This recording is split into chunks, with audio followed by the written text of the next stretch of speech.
Today I wanted to talk about why Kenyans will not give credit to Nigerians, why Kenyans are not thankful for Nigerians. And this is the story of the Africa Development Bank, also known as the AFDB, which is headed by a Nigerian man called Mr. Adesina Akinwumi. Now, you may wonder, what do you have, or what does Kenya have to do with Nigeria? Why should Kenyans give credit and be thankful for Nigeria? Well, I'll explain to you why.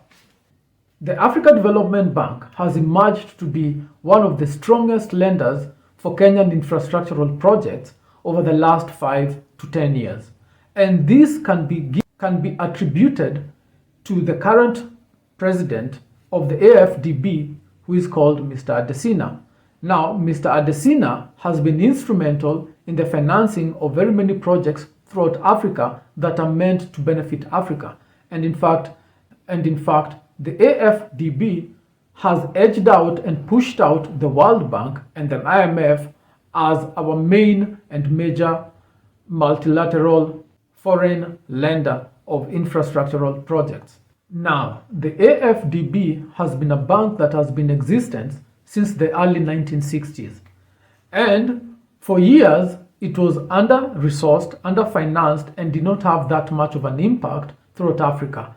And it is owned by all African countries. All 54 African countries are shareholders. And the largest shareholder of that bank is the government of Nigeria, which set up a national trust fund that invested heavily into this bank. And in the 1980s, a decision was made to allow foreign countries, that is Western countries, to also become shareholders in this bank. So that today, the United States is the second largest shareholder of the Africa Development Bank. Now, the agreement was they would not interfere in the operations of the bank. But as you very well know, the Mzungu loves to interfere and loves to control Africans. Now, this has generated conflict, and this conflict came to a head a few years ago in 2020 during the election for the new bank's president. 7 years ago, Mr. Adesina was nominated and elected to become the president of the AFDB. And during his speech, he said that he wanted to focus on African unity, African industrialization, and African economic integration. Now, people just thought this was just, talking points.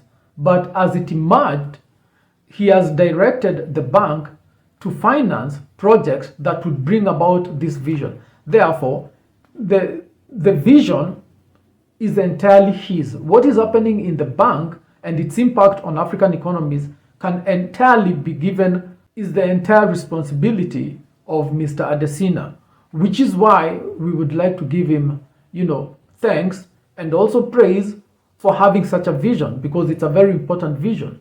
When it comes to African integration, during colonialism, the colonial powers built some infrastructure. And what was peculiar about, but not surprising about that infrastructure, was that that infrastructure was entirely meant to be extractive. In other words, the British and the French and the Europeans that ruled over Africa built facilities to extract wealth out of Africa, so that all the railways went inland to the port. At no point did they seek to build infrastructure that would connect different parts of Africa, or even different parts of their own empire. For example, the British never built a railway that crossed into Tanzania, which they also controlled. They never built a railway that went all the way to Zambia, Zimbabwe, all the way to South Africa, which they also ruled. They made sure that every territory was not integrated to other territories. They were only integrated into the British overall system, which meant that roads and railways were designed to go straight to the port. They would go to the mines, to the port, to where they were extracting the wealth, to the port. So when the Europeans left, there was a terrible infrastructure deficit in most African countries.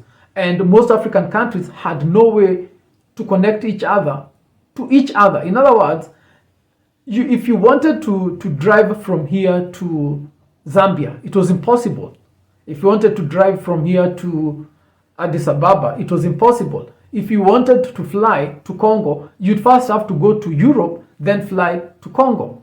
If you wanted to go anywhere, you'd have to go to Europe. Even phone calls, they were routed through Europe. If you wanted to make a phone call, sometimes to Uganda, the telephone exchange would be in London. You'd have to call London first. It was outrageous and ridiculous.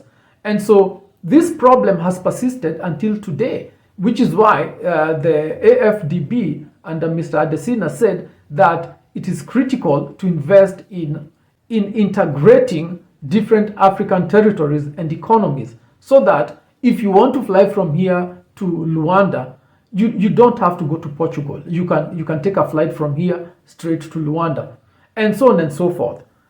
You can extrapolate that to the entire infrastructure. So which is why the AFRDB focuses a lot on cross-border infrastructure. For example, they financed a bridge between Cameroon and Chad that costed 45 million, because previously you could not drive across into Chad from Cameroon. There was no bridge, so the AFRDB paid for that. And they've been doing that across all over Africa. This was his vision. The Africa Development Bank also controls Shelter Afrique and Africa Reinsurance Corporation, and these two entities are very important in whatever sectors that they work in. And we've seen quite some impact from them in terms of trying to upgrade slums and projects of that nature. Now, in the case of Kenya, why I'm saying that we need to give Nigerians credit and we need to be thankful for them,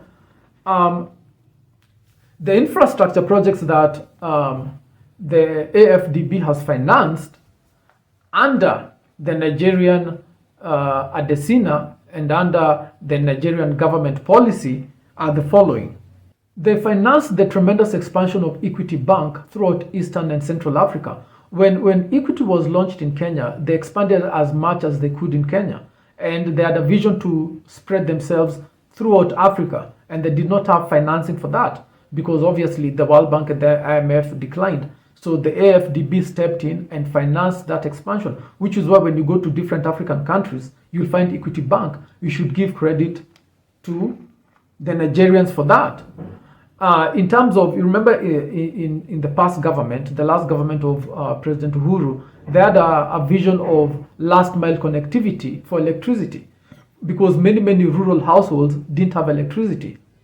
And the power transmission lines would go overhead, and the people living underneath in various rural areas would not get electricity. So it is the Africa Development Bank that financed that last mile project. It is also the Africa Development Bank that financed the electricity highway from Ethiopia to Kenya, from the Renaissance Dam all the way to Kenya. And they did that because, again, the IMF and the World Bank had refused to finance that because the Americans were fighting the Ethiopians who were trying to build that dam, and the Americans were opposed to the Ethiopians building that dam because the Egyptians were opposed to the Ethiopians building that dam. And you know, all these pale people generally unite against us. And the FDB stepped in and provided financing so that we can get very cheap electricity straight from Ethiopia, and it gives Ethiopia the advantage of having a market to sell their electricity coming from that bank. The AFRDB has also financed the Family Bank.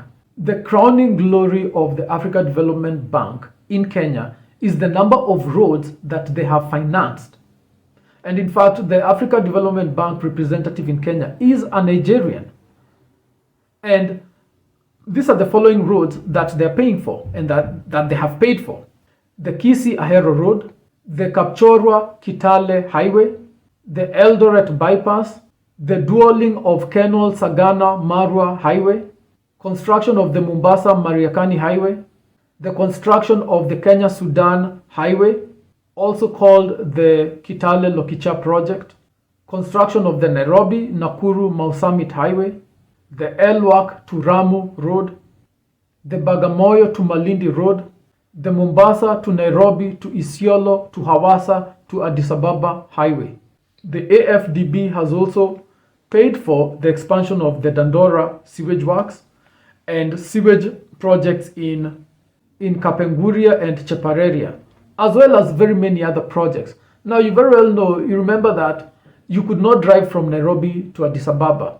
It is the AFRDB that paid for that road from Isiolo going all the way to Hawassa, then on to Addis Ababa, so that today you can comfortably drive from Nairobi to Addis Ababa. You should give credit and thanks to AFRDB. And this is part of the vision that Mr. Adesina had. And he had been proposed for that post by the Nigerian government, which is the primary shareholder, the major shareholder in that bank. So all these projects that are being financed are generally being financed by the Nigerians under their vision and under their leadership. And it is because of all these activities that Mr. Adesina was doing in Africa that the Americans and the Western countries decided to oust him, because the Americans realized that Mr. Adesina was not a stooge. He was financing projects that were beneficial to Africa but were going against American policy goals in Africa, because it is not in the Western interest for African countries to be integrated, for there to be a lot of practical infrastructure that would expand the economies or cause African countries to work in synergy with each other, because the Western policy is keep them divided. If you keep them divided, you'll keep them weak and powerless. No one is trying to create a superpower in Africa. And so for a long time, the World Bank and the IMF would decline to finance projects that would integrate different African economies. They would insist on dealing with each and every economy as separate. Yet these economies are so small that if they don't unite, they'll remain very weak and powerless. And that was the entire intention. So under Mr. Adesina and under his leadership, the Africa Development Bank was able to double its capital to $115 billion. And when that happened, the Americans immediately took note and realized that the AFRDB was now a threat to them in Africa, because no longer were African countries going to the World Bank and begging the Americans for money, going to the IMF and begging the West for money. People would just go straight to Cote d'Ivoire, which is where the AFRDB is headquartered, and make their case and get the financing that they needed. And so you remember when we were growing up, if you're old enough, there was a time when the IMF president for Kenya, the World Bank president for Kenya were well known. These names were very well known in Kenya. Everyone knew them because they were very, very important in the country. They had a lot of power. But today, if you ask anyone who's the boss of IMF in Kenya, they don't know. Who's the boss of the World Bank in Kenya? They don't know, because these two institutions have been rendered irrelevant because our financing no longer comes from them. We don't need them. We don't need to go to Washington. We only need to go to Cote d'Ivoire and talk to Mr. Adesina, and the road is financed. And so this is a global power struggle. So when the Americans and the West saw that they're becoming rapidly irrelevant, they started to try and control the Africa Development Bank, but they could not, because Mr. Adesina has proven to be a patriot for Africa, and he has resisted being controlled from the outside. And so, given that this was the background, the Americans decided to try and oust him and to interfere tremendously in the operations of the Africa Development Bank. So what happened was that they started a smear campaign, which is what they always do. And so the World Bank president, who's always an American, started attacking Mr. Adesina, saying that he's lending too much money to African countries. He's financing projects that he should not. I want you to think about that. This is Mzungu saying that our roads should not be built. That they're finding fault with Mr. Adesina because he's building out so many roads in countries like Kenya. And he's integrating all these countries together. And they didn't like that. And remember when they had instructed him not to support Ethiopia, because they are trying to put economic sanctions on Ethiopia, because the Ethiopians were insisting that they'll build their dam. Mr. Adesina went ahead and provided financial support for that project, which angered the Americans, because you need to understand that the Renaissance Dam is a game changer. It's a very big deal for both East and Central Africa. It's a very, very big deal because it means that power is moving south, okay? And they don't like that. And so the Americans and the West did everything within their power to prevent the Ethiopians from building out that dam. So they wanted sanctions to be put on Ethiopia, and they did put sanctions on Ethiopia. But Mr. Adesina refused and continued to provide financing for part of that project. So that angered the West. Mr. Adesina also provided financing for Zimbabwe, and America has been trying to collapse Zimbabwe by putting severe financial sanctions on them. And they had given instructions to Mr. Adesina not to support Zimbabwe, but he went ahead and supported Zimbabwe.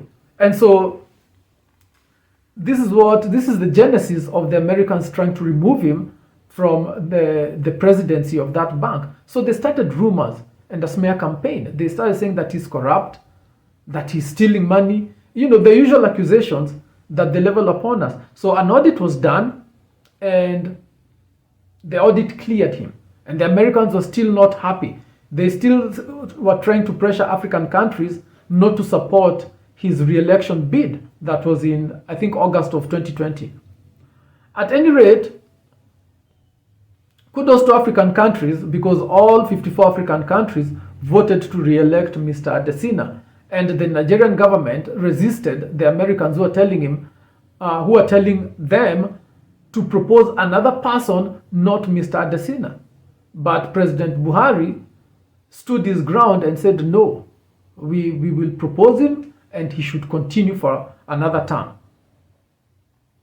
And these are the sort of shenanigans that happen behind the scenes that you would never know that the Mzungu is always trying to do to sabotage African development. And so, how was this reported in Kenyan media? It was given complete blackout, total blackout, because generally Kenya is a slave society, and Kenya is one of those countries which is very well known to be a stooge for the West. In fact, Kenyan foreign policy is all about undermining other African countries in the best interest of the West. And I'm not saying this lightly. You can see that the West is trying to sabotage the oil production in Uganda currently as we speak, right? And this is February 2023. And Kenya is also supporting the West in sabotaging the oil production from Uganda. You remember just 2 weeks ago, the Kenya Reinsurance Corporation and a few other insurance companies based in Kenya withdrew their cover for the project, which created a significant delay for the laying of the pipeline from Uganda all the way to Dar es Salaam, so that Uganda can be able to export its oil. So Kenya is out there sabotaging other African countries at the behest and in the interest of the West. And so we are not saying, so given that this is Kenya's traditional behavior when it comes to pro-African projects, undermining them, the story of Mr. Adesina was given a total media blackout. In fact, none of you has probably ever heard of that name. And it means nothing to you because the media refuses to talk about it. And so when the accusations came out, at first, when the few media outlets that gave the story took the side of the Americans in accusing Mr. Adesina of wrongdoing. And then when he was cleared, they gave it total media blackout. And in fact, when you're reading the Kenyan newspapers or listening to Kenyan TV or radio stations, you'll keep on hearing them giving Chinese credit for the infrastructure projects in Kenya, not explaining clearly to people that the financer is the Africa Development Bank, which is bankrolled by Nigeria.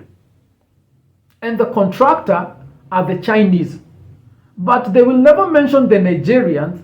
They will always mention the Chinese, so that most people go around saying the Chinese are doing very well in Kenya, but they will never say the Nigerians are doing very well in Kenya, because all those roads are being financed essentially by Nigerian money under Nigerian leadership. And in fact, the AFRDB, I think, country chairman in Kenya is a Nigerian, and she's always going around supervising the construction of these roads that they are paying for. But you'll never hear that in the media. And because generally in slave societies, slaves generally don't give credit to other slaves, because in such a society, it is the master who gets all the honor, all the glory, all the praise, all the credit for anything good that happens. And so in Kenya, you'll never hear them saying anything good about Nigerians. In fact, they always give negative information about Nigeria. They'll always give you any bad thing that happens, they will highlight that in the media. They will, if it's a negative story about Nigeria, it will be the top story in the media, and they'll make sure that it keeps on going in circulation until every person has heard that Nigeria equals no good. But positive things such as this will never be mentioned, ever be mentioned. So Nigerians are always presented as conmen, as dishonest, as drug traffickers, or something negative. They are never presented as the donors who are paying for these roads. Nigeria belongs to the donor class. When it comes to Kenya, it is Nigerian money that is financing a lot of these roads that you're seeing being built.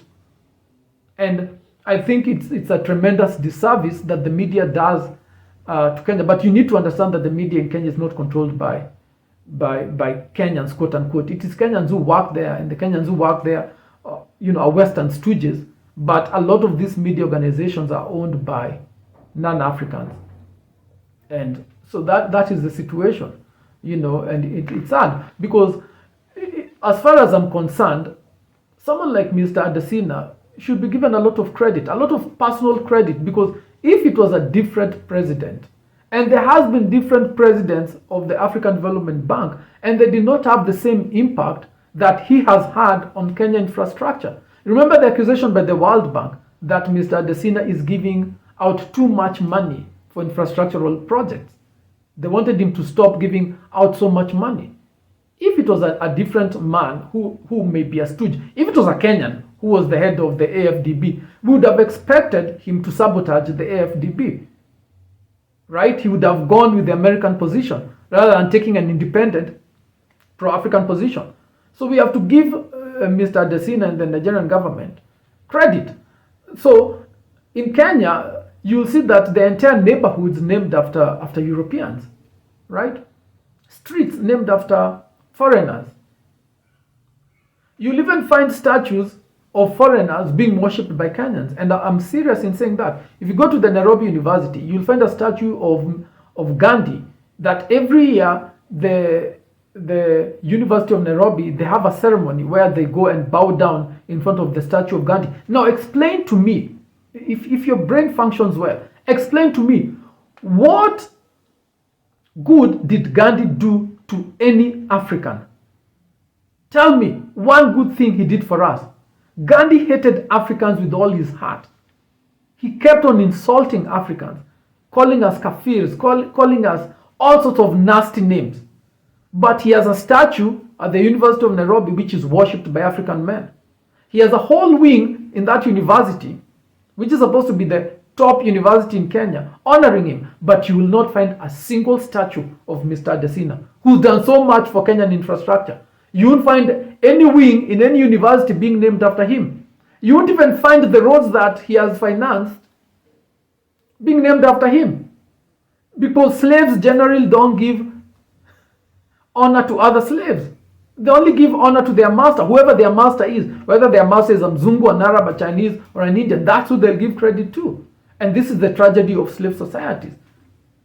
It's a shame. We should be having a statue to Mr. Adesina. Or at least a street named after him. Or an institution, something, anything. Because he saved us from having to go to Washington and beg for money, which would never come. We don't have to go to Washington to beg the World Bank for money to build a road. All we have to do is to go to Cote d'Ivoire, to Abidjan, and have a meeting, and he readily avails the money. He's not mean with the money. Why would you not honor such a man? So, but of course he's not honored in Kenya, and it's a shame. His name should be a household name, because that's where a lot of the financing that is paying for these roads that we use every day is coming from. So, which is why I thought to do this video, to say even if all of you refuse to honor another African who is doing good for us, I'll do a video honoring him and giving him credit and due praise for all that he has done for Kenya. And so should you.